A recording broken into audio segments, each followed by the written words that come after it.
Peace, family. Welcome back to another episode of Free the Plant, Free the People, presented by BluRok Farm. And you know we have our affiliate link with LeafWell, so definitely check out leafwell.com and use the code BluRockFarm10. That's BLUROKFARM 10, excuse me, BluRockFarm10, and that gets you $10 off your medical cannabis card, and that's anywhere in the nation that allows for medical cannabis. So yeah, it gets you a lot of things like discounts in certain places here in New Mexico. You can get a discount for your if you're a medical cannabis card user or holder, and it allows you in certain places to be able to travel to legal states with it if that other state is a legal component of it as well. Federal spaces you got to worry about, but again, it gives you just more options with having that card on hand. So let's get in what we're going to be talking about today. And today we're going to be grounding ourselves in a conversation that weaves through a lot of different topics in a lot of different areas: cultivation, community, control, and then consciousness.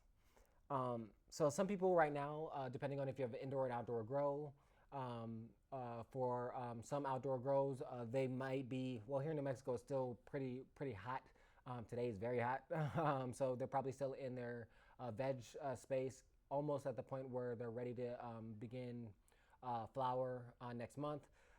If you're in your indoor space, depending on what time you are, you might be in veg, flower, or harvest. I'm currently harvesting. What am I harvesting?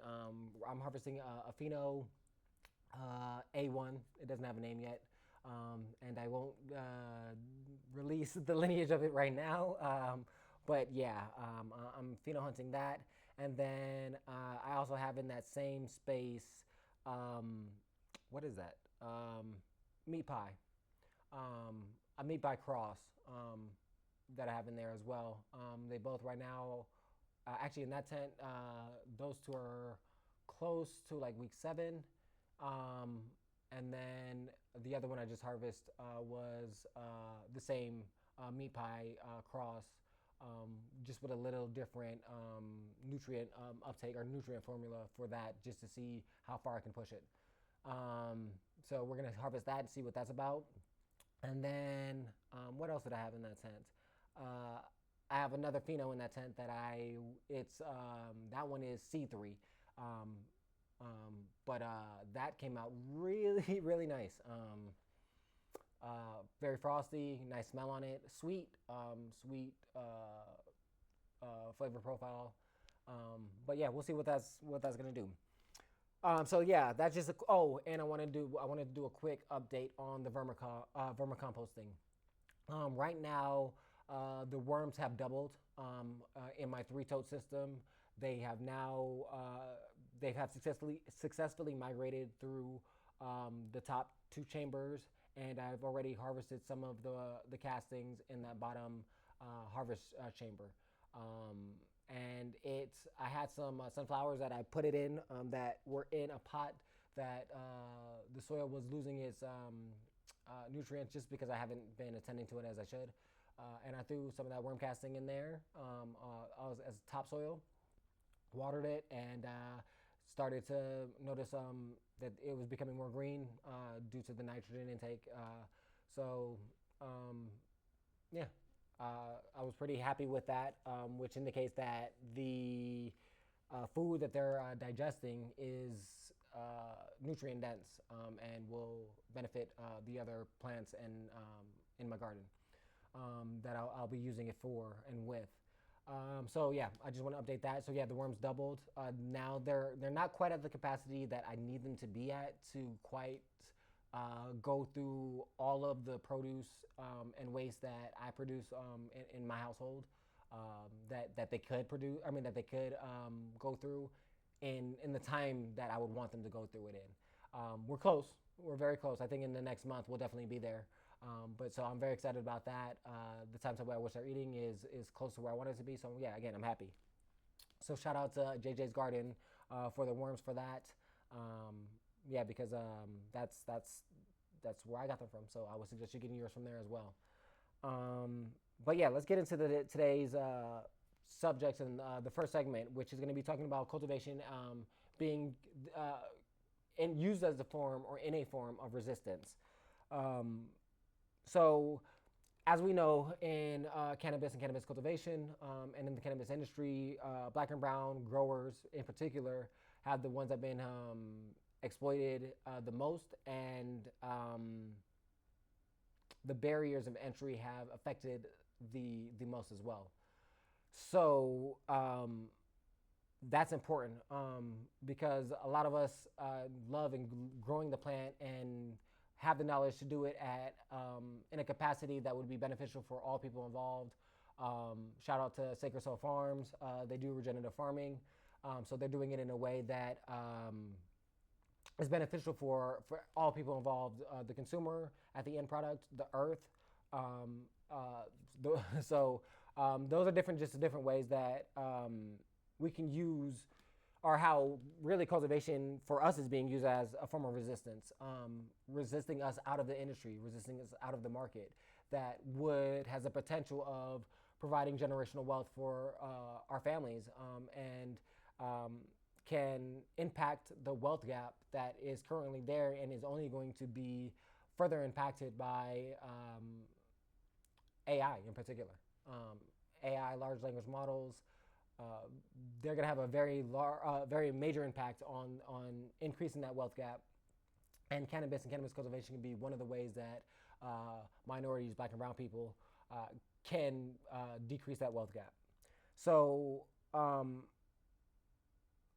when I'm growing, me in particular, I'm not just thinking about yield. I'm thinking about like I was talking about, creating generational wealth for my family and legacy of my impacts in the field of cultivation. I'm not necessarily like, I don't yearn for recognition in that regard. I just want to do the best I can in the field that I love and I'm passionate about, and dedicated to providing the knowledge needed to expand on my abilities in that space. So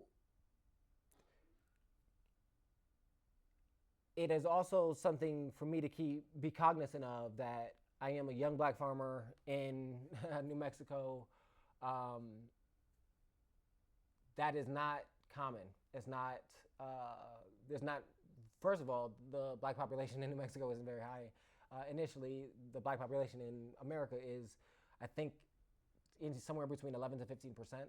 So just in the nation, we don't hold that much space. But our cultural significance makes it seem that we have such a larger impact, population-wise. So I keep that in mind when I'm in the aspects of purchasing and buying land, and the land that I currently have here in New Mexico in Belen, of that I'm not. I don't like referring to myself as the owner of the land. I'm more of a steward of the land, and I nurture it. I nurture my land. I nurture, provided the amendments, take care of it in the ways that I needed to produce and provide the ecosystem that I want to create. And that's kind of my form of resistance against society norms of not necessarily treating the land as it should be, and taking ownership over everything. That is sometimes it seems like a human tendency. Anyways, so tying that into like I was talking about, the cultural significance of cultivation as a resistance. In slavery, farming was, after slavery was abolished, farming was one of the main utilities that black people had, that was giving them the ability to gain into the wealth gap and start providing for their families and potentially start creating generational wealth. Every time that happened, there was always white resistance to that, of stopping that. So in a lot of places, they started giving black people land so that they couldn't own their farms to be able to produce and provide more. Housing, redlining on the housing market, banks not providing bank loans. So yes, every economic advancement that black people have made, it has been countered or try to be countered with resistance. Tulsa, Oklahoma, um, Roseville. You can go on and on and on of how, um, and in all of those places, farming cultivation was a part of it. How that has been impacted. If you look at just the recent data about black farms, I think it's 2% of U.S. Farmers are black, where I want to say in the 50s it was significantly higher. I don't want to quote it because I don't want to misquote the number, but it was significantly higher. I know it was over 10%. So, and then even if you look in the cannabis industry, um, black or brown ownership in cultivation is about 2 to 4%, um, which we know the number of black and brown cultivators is a lot significantly higher than that. So that gives us some indication that there are other components that are stopping us from getting in the space. It's not that because we don't like it or we don't know how to. And so we have to be stewards of cannabis cultivation in that regard and provide opportunities for those of us that look like us in the space, especially when we get the opportunity to expand our businesses. And that is one of the goals of BluRok Farms. We're not quite there yet to be able to help financially businesses, but we do help with consultations, discounted consultations, in some cases free consultations to help those that look like us get to the space that we need to be able to provide more opportunities, keep that door open for others. So that's the cultivation resistance that we can kind of look forward to and provide sovereignty in those actions. The next segment that I want to talk about is policy, profit, and power. We know that recently, well, last year or 2023, that cannabis was rescheduled from 1 to Schedule 3. Ooh, I shouldn't have done it with my mic. My bad, y'all. But that cannabis was rescheduled from Schedule 1 to Schedule 3 under the Controlled Substance Act. And there is a push to push it even further, to take it even off the controlled substance list altogether, which I think is needed. But the effects that that policy change had is significant in the amount of research. Now, with the recent cuts to education's research, that's going to impact it. But the fact that they have the ability to do research on that particular plant is, I think, imperative that is being done, because I think it's going to have a lot of impact on our health, and the research that can be done for that in medical discoveries will be significant. The fact that New Mexico came online for recreational cannabis as of May of 2025, cannabis has surpassed $1.5 billion in total cannabis sales in New Mexico alone. So that is a significant amount of income, or income capital that was brought in, and then the taxes that were garnered off of that can be allocated to help New Mexico improve in several different areas. So we see the potential impacts, and it all depends on where that money is being spent and how it's being spent. And I think that's important to look at and to analyze. So it's important to think about that. Also, in regards to these policies, a lot of people are going to be affected by the changes that are being discussed right now in the Senate, in regards to the 2026 Farm Bill, where they're talking about banning all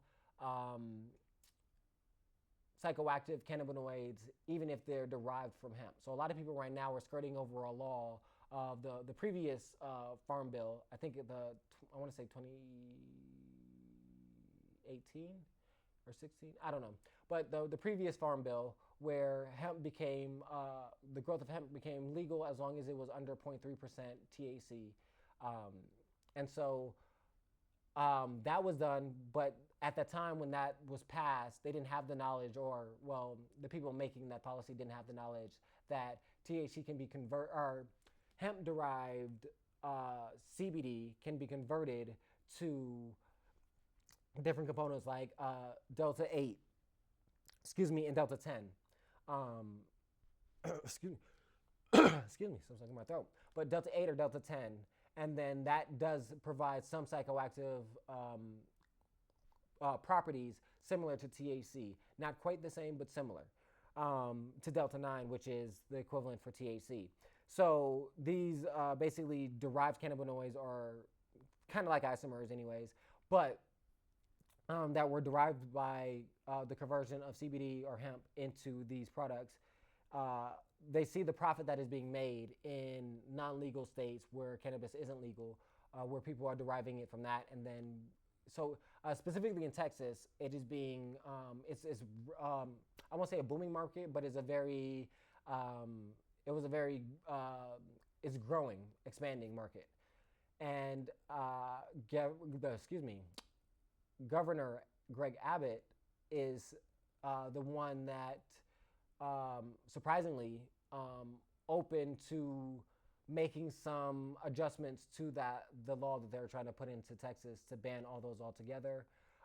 In the farm bill that I was talking about, the 2026 farm bill, even if it does pass, it is giving. They have put in provisions to allow for the ability to for it not to take effect until 2026, to give people about a year to a year and a half to make the adjustments for their businesses. But for all intents and purposes, it's going to crush those businesses. They're not going to be able to sustain if that law goes into effect. So that is something, again, in regards to policy, to keep in mind of how those policies and the profit from those derived, and in Georgia, it's a big deal too with Delta 8 and Delta 10, being the profitability in that is what caused this sugar in this policy. I don't think it was as profitable as they were, and the continued profitability that is going to garner if they don't put this law into effect is what triggered them taking into effect. So taking and understanding that power that comes with that, and then we need to be able to use that to our advantage to create and shape the industry that we want to see.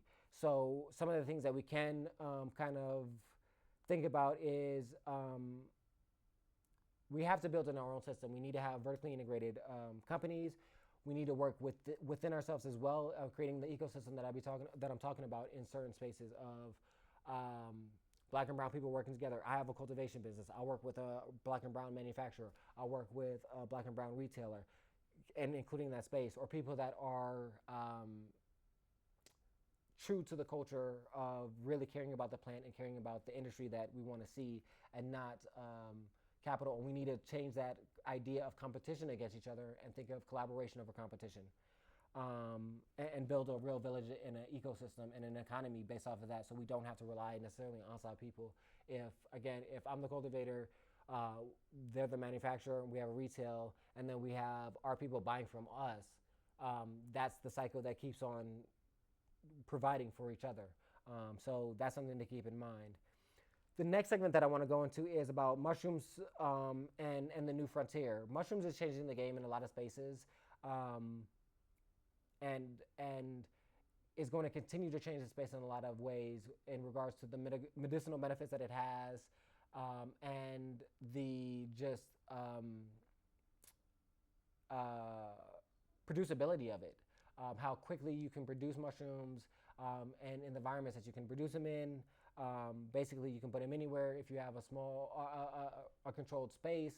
As we're seeing, that part isn't quite necessarily easy, but the fact that it can be done that in a small space and produce a large amount of yield quickly. And then we're also finding different ways on increasing efficiency.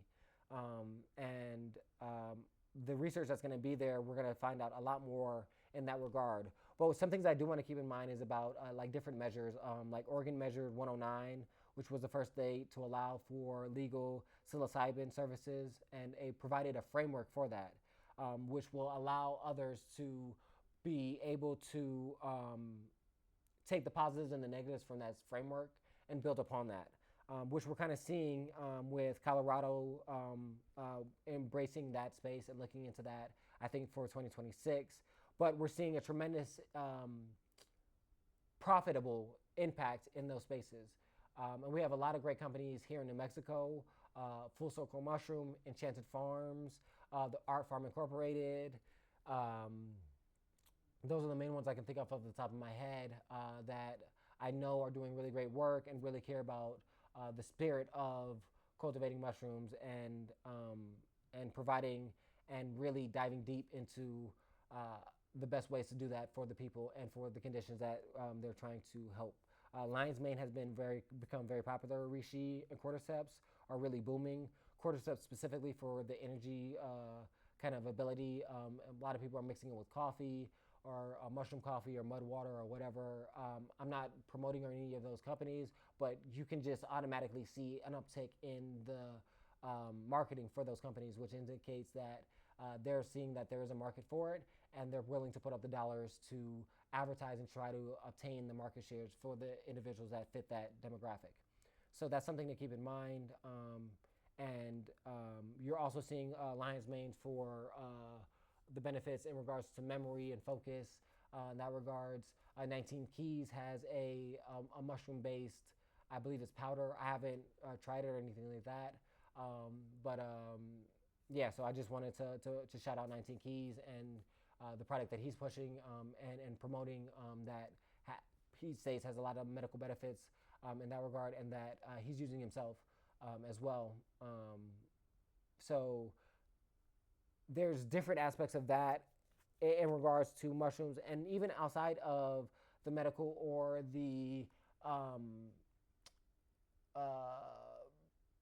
psychological or psychoactive aspects of it in regards to those measures and acts that I was talking about with regards to the psilocybin service framework. There's also the benefits of just, like I said, the yield of a healthy nutrient thing. Food insecurity is a real big thing in the world.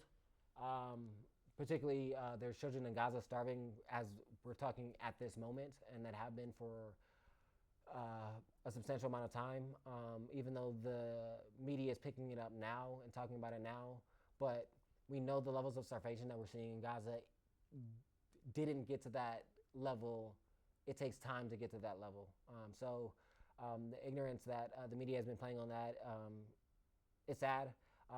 But going back to what I was talking about with mushrooms, is that the fact that it's a easy transportable food source as well. Like I said, can be grown in large yields, depending on the space and the method that we can use to help with food insecurity in places. So that's just, again, something to think about in regards to that. We at BluRok Farms, we are not currently developing mushrooms for sale, but we've been in the process of research and developing a system for ourselves that we think will be beneficial for our facilities as we expand and move forward. That's just something to think about. And then the last thing that I wanted to kind of go over is with all this that I've been talking about, the cultivation as a resistance, the profit being used as power, and then just the knowledge of what's to come with mushrooms in the future, that we tie all these things in and we work together, and that even if you don't want to plant cannabis or want to grow cannabis, grow something. Just something in your windowsill, even if it's a cactus, some lavender, some rosemary, some sage, sunflower. There's a lot of benefits to just having something living in your space. And I would say grow with intention. Grow with something in mind that you want to work on for yourself as well as for humanity, and that we just kind of try to look outside of ourselves a little bit more and look towards helping and building community. And planting something is a great way to start because even with a sunflower in your windowsill, once you grow that, is going to eventually bloom and get you to the point where you can give that to somebody else. I would also say in these times, if you have the ability, read as much as you can, try to learn as much as you can, dive deep into finding out the processes behind things, and really push and fight for the things that you believe in and that you want to see for people that look like you in particular, and that people that don't look like you. To be, like I said, to look outside of yourself and people that look like yourself as well. And then, as we always say, reach out if you're interested in learning more in regards to looking for consulting, cultivation, things of that nature, or to invest. We are always looking for people to invest in our company and to help us expand on this vision that we're trying to create, this ecosystem, this world of giving and helping. So again, Free the Plant, Free the People, presented by BluRok Farm. I'm your host, LeVar. And as I always say, peace and love, fam, and smoke something good. Peace.